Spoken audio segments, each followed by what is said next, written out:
Y quiero comenzar mencionando que es imposible entender el libro de Apocalipsis al menos que entendamos el santuario. Porque el libro de Apocalipsis se centra en el santuario.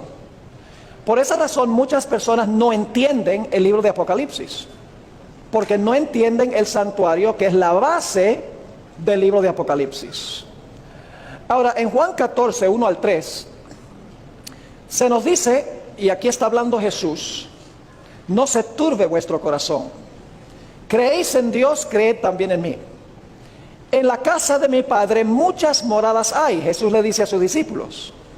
Ahora, muchas personas piensan que cuando Jesús dice en la casa de mi Padre muchas moradas hay, que Jesús fue al cielo para construir casas.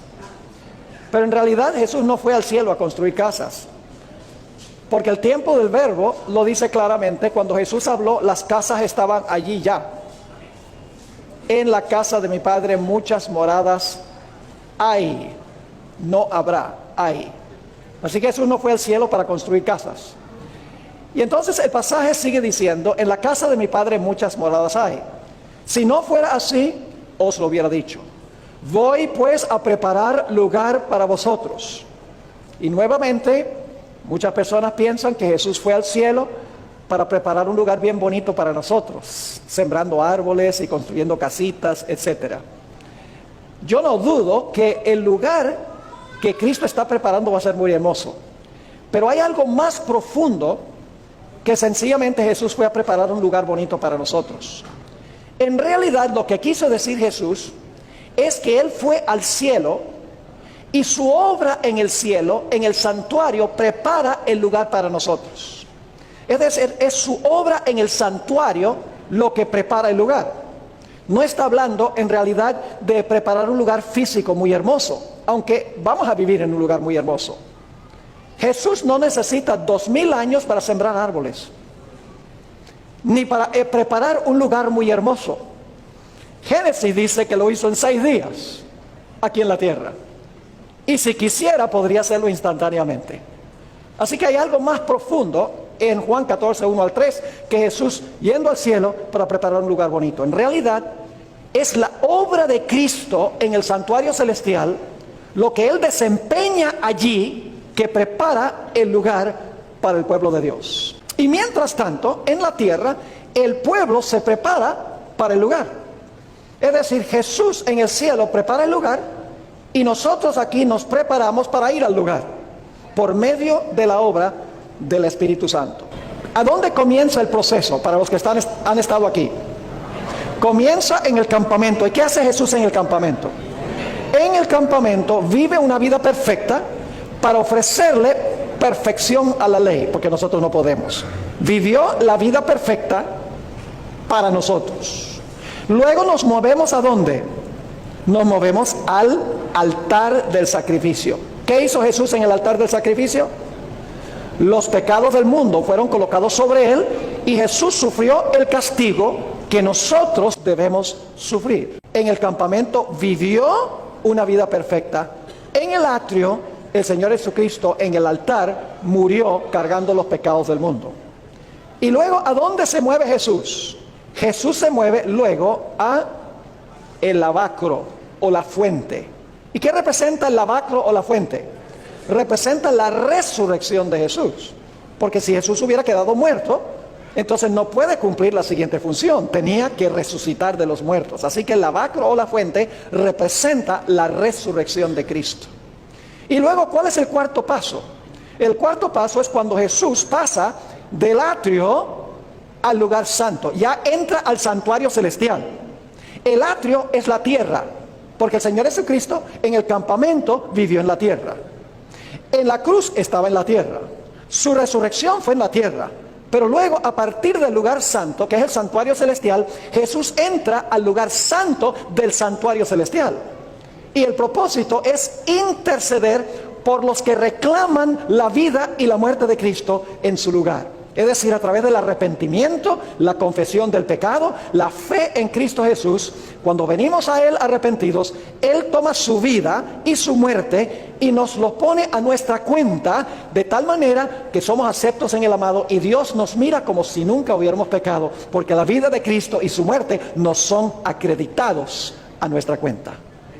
Así que Jesús intercede en el lugar santo, sirve como abogado, sirve como mediador en el lugar santo y mete los pecados al santuario de la gente que se arrepiente, confiesa sus pecados y los deposita ahí en el santuario por medio de la sangre de Cristo. ¿Y qué sucede con el santuario cuando los pecados entran al santuario? Sí, a través de la sangre, pero entran. ¿Qué pasa con el santuario?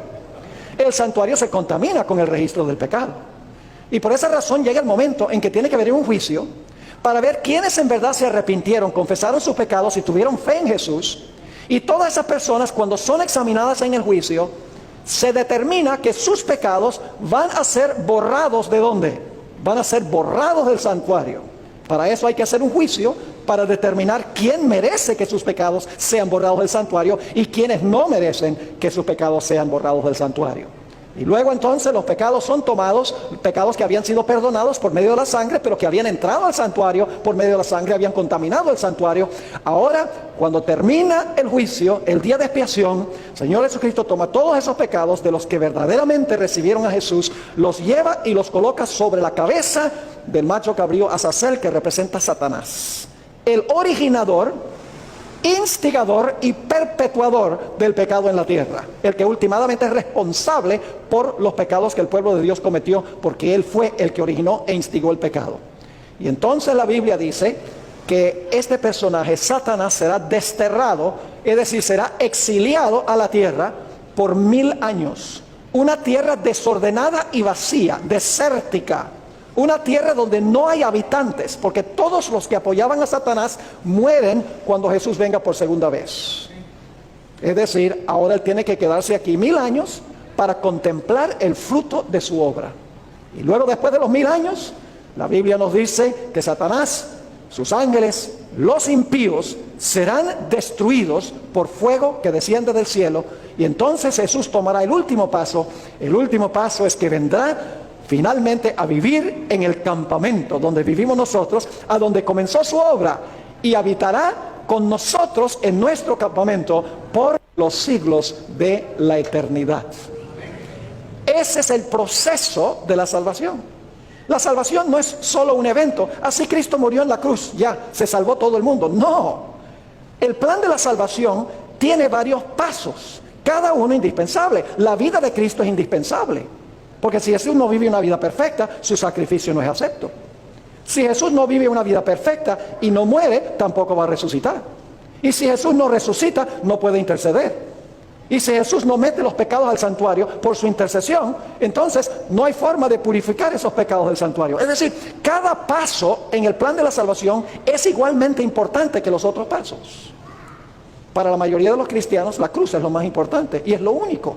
La cruz es vital, no me entiendan mal, la cruz es importantísima, pero todos los otros pasos de Jesús son igualmente importantes. ¿Hay un santuario real en el cielo? ¿Dónde está el santuario más real? ¿En el cielo o en la tierra? Sí, porque algunos dicen el santuario terrenal era un santuario material y real, pero el santuario celestial es simbólico. Yo les pregunto, ¿qué es más real? ¿Un poste o la sombra del poste?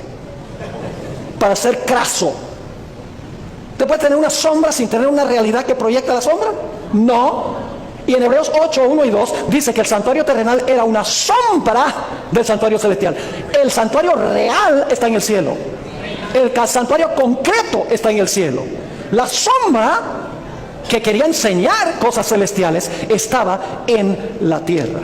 Vamos a Apocalipsis, el capítulo 11 y el versículo 19. Ahora vamos a hablar del momento cuando Jesús se mueve al lugar santísimo. Y el templo de Dios fue abierto en el cielo. Si el templo fue abierto en el cielo, antes tenía que haber estado. No necesitan tener la sabiduría de Salomón para entender eso. El templo de Dios fue abierto en el cielo. ¿Y qué se vio? El arca de su pacto se veía en el templo. Y hubo relámpagos, voces, truenos, un terremoto y grande ¿qué? Y grande granizo. ¿Ve qué interesante? Ahora se habla, el santuario, se abre el lugar santísimo donde está el arca del pacto. ¿Y qué va a comenzar allí?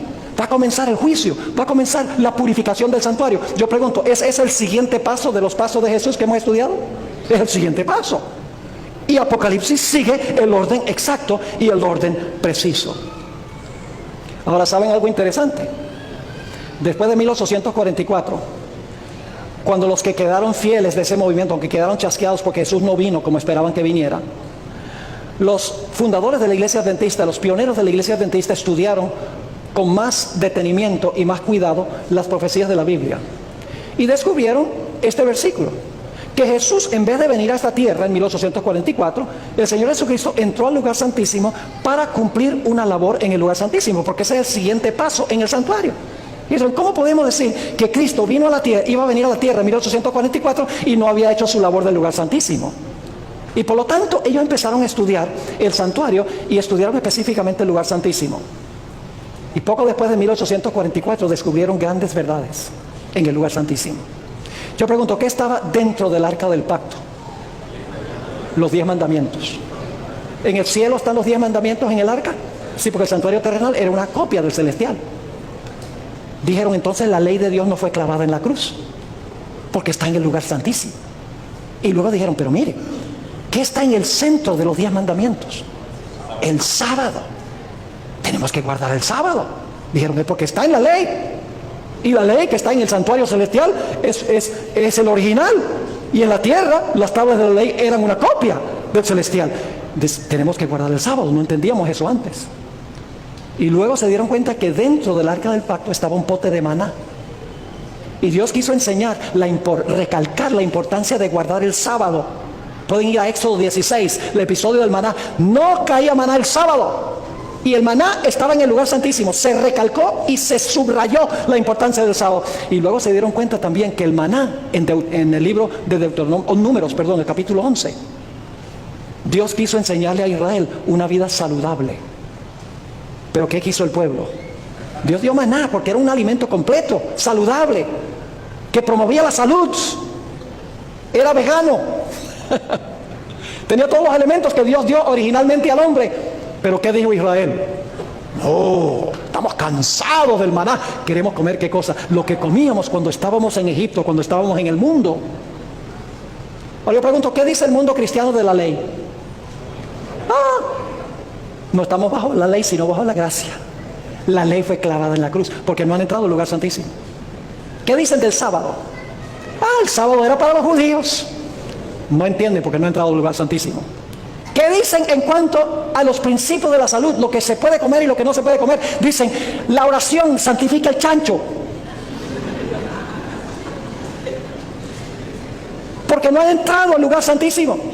¿Qué dicen del juicio? Dicen, cuando una persona se muere, ese es el juicio. Si fue buena, se va para el cielo. Si fue mala, se va para el infierno. Y si fue medio mala, para el purgatorio. Entonces, para ellos el juicio es cuando una persona se muere. Pero la Biblia dice que el juicio se hace en el cielo. Y comienza en 1844 y transpira terminando con los que están vivos. El mundo cristiano no entiende nada de esto. Porque se quedan en el atrio, en la cruz. Y no siguen los pasos de Jesús a través del santuario. No se dan cuenta que Jesús ahora está en el lugar santísimo del santuario celestial. Y no ven las verdades que se hallan sentadas en el lugar santísimo del santuario celestial. El siguiente paso de Jesús en el santuario es cuando se cierra la administración en el santuario. Va a llegar un momento en que se va a cerrar el lugar santísimo. Ya nadie va a poder entrar para reclamar a Jesús como abogado y ya el juicio habrá terminado.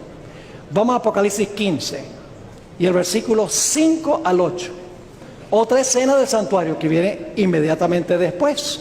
Dice en Apocalipsis 15, 5 al 8: después de estas cosas miré, y he aquí fue abierto en el cielo el templo del tabernáculo del testimonio. La misma palabra templo que leímos en el 11:19. ¿Se refiere a qué lugar? Al lugar santísimo. Dice, se abre el templo del tabernáculo del testimonio. Y ustedes dicen, pero pastor, ya vimos que se abrió en el 11:19. Pero escuchen bien, en el 11:19 el lugar santísimo se abrió para que la gente pudiera entrar por fe. Pero el propósito aquí es para que los ángeles con las plagas puedan salir. Porque se ha terminado la gracia. Sigue diciendo: después de estas cosas miré, he aquí fue abierto en el cielo el templo del tabernáculo del testimonio. Del templo salieron, ahora ven por qué se abre, del templo salieron los 7 ángeles que tenían las 7 plagas. Yo pregunto, ¿las 7 plagas caen después que se cierre la puerta de la gracia? Sí, Señor. Y dice: vestidos de lino limpio y resplandeciente y ceñidos alrededor del pecho con cintos de oro. Y uno de los 4 seres vivientes dio a los 7 ángeles 7 copas de oro llenas de la ira de Dios. Es decir, se ha rebosado la copa, se ha terminado la paciencia de Dios. Escuchen bien, Dios es longánime, Dios es paciente, pero llega un momento en que la paciencia de Dios termina. Lo enseña este pasaje. Así que dice el versículo 7, uno de los 4 seres vivientes dio a los 7 ángeles 7 copas de oro llenas de la ira de Dios, que vive por los siglos de los siglos.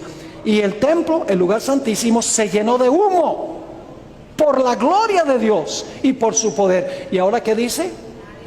Nadie podía entrar en el templo hasta que se hubiesen cumplido las 7 plagas de los 7 ángeles. Cuando se cierra la puerta de la gracia, ¿cuántos van a poder entrar para reclamar a Jesús como abogado, como intercesor? Nadie. Porque llegó el momento para abrir el templo, no para que la gente pueda entrar por fe, para seguir a Jesús en su obra ya, sino para que los ángeles, con la plenitud de la ira de Dios, salgan para derramar la ira de Dios sobre el planeta Tierra. Este pasaje describe el momento en que se va a cerrar la puerta de la gracia. La puerta de la gracia se cierra antes que Jesús venga. Se cierra la puerta, caen las plagas y luego Jesús viene. Y los impíos son destruidos y los salvos son preservados. La mejor ilustración de esto lo tenemos en la historia del diluvio. Noé predicó por ¿cuántos años? 120 años. ¿Y qué le dijo Dios? Le dijo: no contenderá mi espíritu para siempre con el hombre. Es decir, está diciendo: mi espíritu va a obrar en los corazones de los seres humanos, pero no para siempre. Dice: será su periodo de gracia, ¿cuánto tiempo? 120 años. Ahora yo pregunto, ¿qué sucedió cuando terminaron los 120 años? ¿Dejó Noé de predicar? Sí. ¿Qué sucedió? Él y su familia entraron en el arca y ¿qué pasó? Se cerró la puerta y enseguida empezó a llover. No, señor. ¿Cuántos grupos había cuando se cerró la puerta? 2. Los salvos y los perdidos. ¿Cuántos grupos habrá cuando termine el juicio celestial? 2. Los salvos y los perdidos. Se cierra la puerta y pasan 7 días sin que suceda nada. Yo les pregunto, ¿creen ustedes que la fe de Noé y su familia fue severamente probada? ¿Cómo creen ustedes que se portaron los que estaban afuera durante esos 7 días? Cada día más altaneros y más burlones. Ven esos locos que están allá metidos en ese barco con todos esos animales. Pero luego, después de ese periodo, entre cuando se cerró la puerta, vino finalmente el cataclismo y destruyó a todos los impíos, y Dios salvó a su remanente. Y Jesús dijo: como en los días de Noé, así será la venida del Hijo del Hombre. Y dijo: antes del diluvio estaban comiendo y bebiendo, casándose y dándose en casamiento, hasta el día que Noé entró en el arca, y no conocieron hasta que vino el diluvio y se los llevó a todos. ¿Qué no conocieron entre cuando se cerró la puerta y cuando vino el diluvio? No sabían que estaban perdidos. Así será al final de la historia, y de eso está hablando esta escena, cuando se cierre la administración en el santuario para que salgan los 7 ángeles con las 7 plagas. ¿De dónde específicamente salen las plagas? Los ángeles derraman las plagas. Pero ¿saben de dónde salen las plagas? Del arca del pacto. Porque los impíos han pisoteado la ley de Dios. Y el arca del pacto, de ahí es que salen las plagas. Y ustedes dicen, ¿cómo sabemos eso? Muy sencillo. ¿Pueden pensar ustedes de algún relato de la Biblia a donde el arca derramó plagas? ¿Recuerdan la historia de los filisteos? Los filisteos incircuncisos que pisoteaban la ley de Dios se llevaron el arca porque creían que tenía poderes mágicos. ¿Y qué empezó a hacer el arca? Empezó a derramar plagas. Y entonces una ciudad decía a la otra ciudad, le toca a ustedes el arca ahora. Y luego esa ciudad decía, le toca a ustedes el arca, porque el arca estaba derramando plagas, porque los filisteos eran incircuncisos. Las plagas salen del arca del pacto porque el mundo ha estado pisoteando ¿qué? La santa ley de Dios. Y luego viene la ceremonia del macho cabrío en el capítulo 20. ¿Se están dando cuenta que esto sigue el santuario? Empieza en el atrio, campamento, el altar del sacrificio, el lavacro, la mesa de los panes, el candelabro, el altar de incienso. Luego se abre el lugar santísimo. Cuando termina la obra ahí se cierra el lugar santísimo para la salvación, pero salen los ángeles con las plagas. Y las plagas salen del arca del pacto porque se ha pisoteado la ley de Dios. El siguiente paso entonces sería sacar los pecados y colocarlos sobre la cabeza ¿de quién? De Azazel. Vamos al capítulo 20 de Apocalipsis. Capítulo 20, el versículo 1 al 3, tiene la ceremonia del macho cabrío.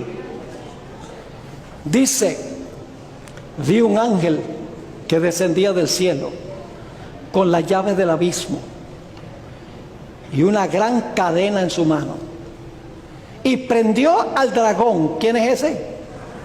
Satanás. Prendió al dragón, la serpiente antigua, que es el diablo y Satanás, y lo ató por 1000 años. Y lo arrojó al abismo. La palabra abismo describe un mundo en desorden. Jeremías dijo, vi la tierra y estaba desordenada y vacía, y los cielos no tenían luz. Así que dice, lo arrojó al abismo y lo encerró. Y puso su sello sobre él para que no engañase más a las naciones hasta que fuesen cumplidos 1000 años. Y después de esto es necesario que sea desatado por un corto tiempo. ¿Cuánto tiempo es desterrado el macho cabrío Azazel? 1000 años. Es atado. Atado en un mundo desértico, como sucedía con el macho cabrío Azazel. Y un mundo sin habitantes, como no había habitantes a donde era desterrado el macho cabrío Azazel. Porque todos los seguidores de Satanás habrán muerto por las plagas y por la segunda venida de Jesús. Y luego, después de los 1000 años, lo pueden leer en Apocalipsis 20, la última parte del capítulo, dice que al final de los 1000 años desciende fuego del cielo y destruye a Satanás, a sus ángeles y a todos los impíos. Y entonces en el capítulo 21 viene Jesús a morar con nosotros en el campamento. Vamos a leer Apocalipsis 21, 2 al 4. Apocalipsis 21, 2 al 4 relata cuando Jesús vuelve a nuestro campamento, vuelve a vivir entre nosotros. Dice, yo Juan vi la santa ciudad, Nueva Jerusalén, descender del cielo de Dios, dispuesta como una esposa ataviada para su marido. Y oí una gran voz del cielo que decía, he aquí el tabernáculo de Dios, ¿dónde? Con los hombres.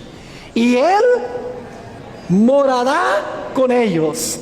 Y ellos serán su pueblo, y Dios mismo estará con ellos como su Dios. Vuelve a nuestro campamento para habitar eternamente con nosotros. Y luego viene la linda promesa, enjugará Dios toda lágrima de los ojos de ellos.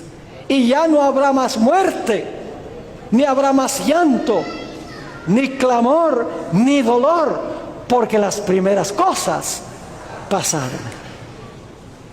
¿Quieren ustedes estar allí? Hay que seguir la obra de Cristo en el santuario. Si hay que seguir su obra y entender lo que hace Jesús, ¿cómo no? Tenemos que entender que Él vivió una vida perfecta en nuestro lugar. cargó los pecados en nuestro lugar, resucitó para que nos pudiera perdonar.